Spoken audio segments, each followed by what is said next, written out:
हज़रात मोहतरम, बहुत से लोग ऐसे हैं जो मुहर्रम अल हराम में अपने आप को तो मवाली और हज़रत इमाम हुसैन का मलाक शो करते हैं और मुहर्रम अल हराम के अलावा या तो नज़र नहीं आते या नज़र आते हैं ऐसी जगह पे जहाँ अल्लाह रसूल हमें नहीं देखना चाहता।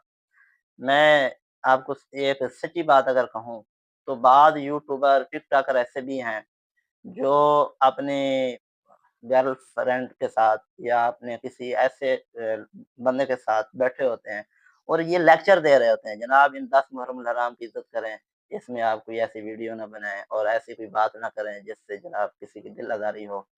वो पूरा-पूरा साल 365 दिन आप हरामकारी पे लगे हुए हैं और इन दिनों में आप कहते हैं जनाब ये ना करें, वो ना करें। बेशक मुहर्रम अल हराम इज़्ज़त व एहतराम वाला महीना है। हमारी इस पर मेरा ख़्याल है कि 1 दर्जन के करीब वीडियोज़ हो जाएँगी कि जो हमने बताया कि ये मुहर्रम अल हराम इज़्ज़त व एहतराम वाला महीना है। लेकिन ये क्या बात हुई कि मुहर्रम अल हराम को तो इज़्ज़त वाला बनाएँ और हज़रत इमाम हुसैन रज़ियल्लाहु ताला अन्हु का ज़िक्र खैर करें और 11 महीने पूरे आप जो है वो हज़रत इमाम हुसैन के मिशन और फ़िक्र को छोड़ दें, यूँ ना करें।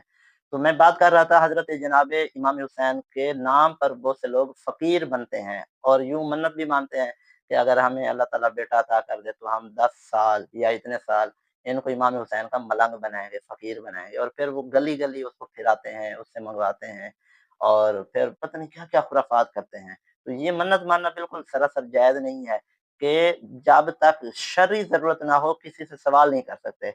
जब तक शरीयत आपको लाज़िम ना कर दे कि आपकी भूख है, आपको परेशानी भी सता रही है, आपके पास कोई ज़रूरियात पूरी नहीं हो रही, तो किसी एक आखिरी इंतहा दर्जा होता है, वहाँ जाकर बंदा सवाल कर सकता है। तो यहाँ तो हज़रत इमाम हुसैन की तरफ या निस्बत की और माँगना शुरू कर दिया। फिर बाद दफ़ा ऐसा होता है कि जब ताज़िए निकाले जाते हैं, तो गली-गली ताज़िए फिराना और इसी तरह जो है वो ताज़ियों के सामने सजदा करते हैं। बच्चों को जो है वहाँ पे ले जाते हैं और बच्चों को नीचे से गुज़ारते हैं, माल को ज़ाया करते हैं, बर्तन फोड़ते हैं और फिर जो है वो 10वीं के दिन को घरों में खाना नहीं बनाते और इसी तरह जो है खाना बनाने को मायूब समझते हैं और नूहे करते हैं, पीटते हैं, काले कपड़े पहनने को फ़ख्र महसूस करते हैं।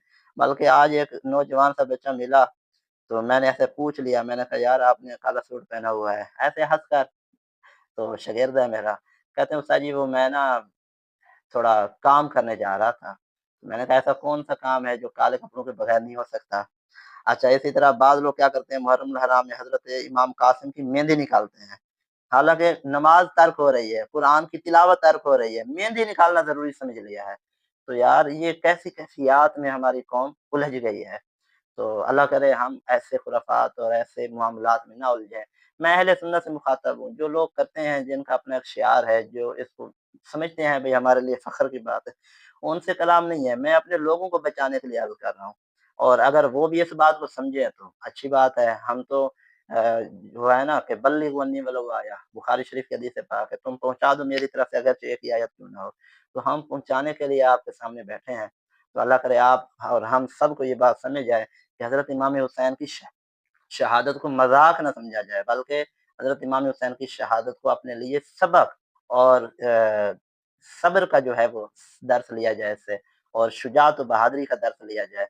और यूँ ना हो कि माज़अल्लाह सुम्मा माज़अल्लाह जब हज़रत इमाम हुसैन का ज़िक्र खैर हो तो एक इंसानों की कौम हो और वो बेसब्री हो जाए और पता नहीं क्या से क्या करने लग जाए। अल्लाह करे ये बात हम सबको समझ आ जाए। आमीन बिजाह नबी अमीन सल्लल्लाहु अलैहि वसल्लम।